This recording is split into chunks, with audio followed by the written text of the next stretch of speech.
clue doon sa yung senator for this week? Any clue kung sino? Si Senator Marcoleta, definitely, for resolution na. We're about to file it already. This week yung kay Marcoleta. Yeah. Kumusta na po kayo lahat, mga kapatid, mga kababayan? Magandang araw po muli sa inyo lahat. At nais ko pong batiin ang lahat ng mga kapatid na nanonood sa ating munting channel dito sa Pilipinas at sa iba't ibang panig ng mundo, sa ibang bansa. Maraming salamat po sa inyo lahat.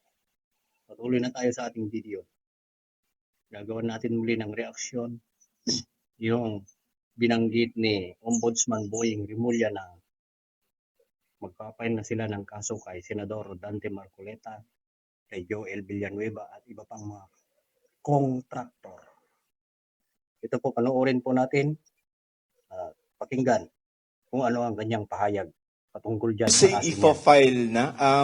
For preliminary investigation. For PI, okay. Hinog na ang fact-finding at preliminary investigation na. Of course, may mga ibang kaso pa na nahihinog-hinog na dyan din papunta sa PI din. Mamaya namin puntahan yan, sir. Pero let's stay muna dun sa 8. Mga kong lang to, sir.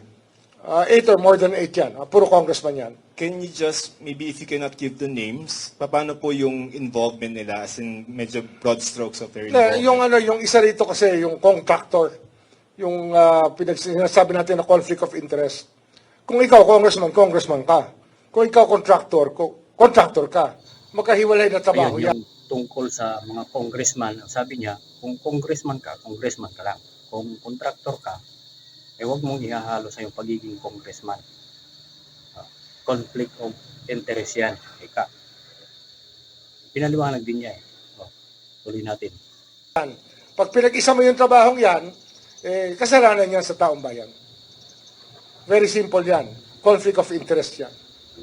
Section 3E ba yan? 3E ng Anti-Graft and Corrupt Practices Act. Itsaka H, 3H. Sir, what about senators? Wala pa po. Meron din kami for PI at ipa-file na yun this week. Meron din kaming baka resolutions within the week na ipa-file rin sa... Kasi maraming mga congressman na kontraktor. Ang gulo, ano? Di ba?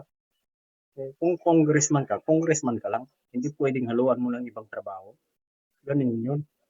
Nakakaloko itong mga congressman na ito. Tapos, parayang tungkol sa impeachment ang kakaabalahan. Tuloy po natin yung video. Korte sa Sandigan Bayan for that. Ilang senador po ba yan, sir? Ang iniisip namin dito, 2 o 3. Yan ang tinitingnan namin kung mahihinog na. Pero yung isa hinog na para i-file sa Sandigan Bayan. At least one. Isa for PI. For PI. Okay, sir. Alam mo na. Malalaman nyo naman yan pagdating ng tamang oras. This week yan. Ang pinag-uusapan natin itong linggong to. Iba pa yung next week. Iba yung trabaho this week. Iba yung trabaho next week. Baka 2. Ayun, 2 o 3 na senador. Itong linggong ito, papasa na nila sa Sandigang Bayan. Pinanggit niya yung mga pangalan. Ito, tuloy natin yung video. 2. 2. Ni isang Sandigan, isang PI. Tama ba? Baka 2 pa. 2 lang. Isang Sandigan, isang PI. Isang preliminary investigation. Tapos, yung mga contractor, puro PI na yan, no? Puro PI. Pero although may isa pang contractor, baka i-file na namin sa Sandigan rin. Yun din. Po sa isang senador, ito po ba yung related sa flood control? Baka hindi. Ayan yung conflict of interest lang. Yung kaya more of plunder due to, Sir, is it Senator Joel Villanueva for this week? for PI. For PI. Okay. Ayun, Yung isang senador, hindi konektado sa flood control. Ang sabi niya, conflict of interest. Ibig sabihin doon sa, yung salitang yun tumutukoy kay Senador Rodante Marcoleta. Sige, abangan natin kung anong mangyayari. Kung magbibigay sila na arrest warrant kay Senador Rodante Marcoleta. Tuloy natin yung video. And then, and,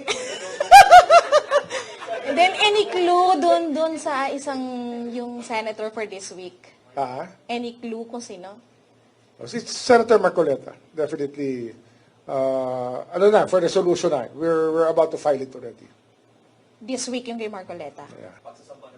Nagsasampayan ng kaso na, sa sandigan na yan. Plunder. Kasama po dito yung mga correspondents niya, sila defensor, yung mga na-implicate po natin. Kasama sila. I don't know kung same forum yun, no? Same forum. Same jurisdiction. Sir, yung status kay Joel? Yun nga. Nagtatawanan pa yung mga reporter eh. Kasi parang nahihiya sila na magtanong kung sino yung isa na tinutukoy ni Ombudsman Boying Rimulya na may kasong plunder. Pero bandang huli ay sinabi na niya si Senador Rodante Marcoleta. Abangan natin kung talagang magkatotoo yan. Kung ano ang magiging pasya ng taong bayan. Alam naman natin na hindi plunder yun. Kasi donation yun eh. Mayroon bang donation na plunder? Ang gulungan ng ating batas hindi na maintindihan. Ay naku po. Walang kinalaman sa flood control pero kakasuhan. Gustong ipakulong. Pati si pangalan nito, Mike Defensor. Lahat sila gustong patahimikin para wala nang magsasalita. Taong bayan ang magpapasya naman para sa mga taong ganyan na gustong patahimikin yung mga taong nagsasalita para sa katarungan.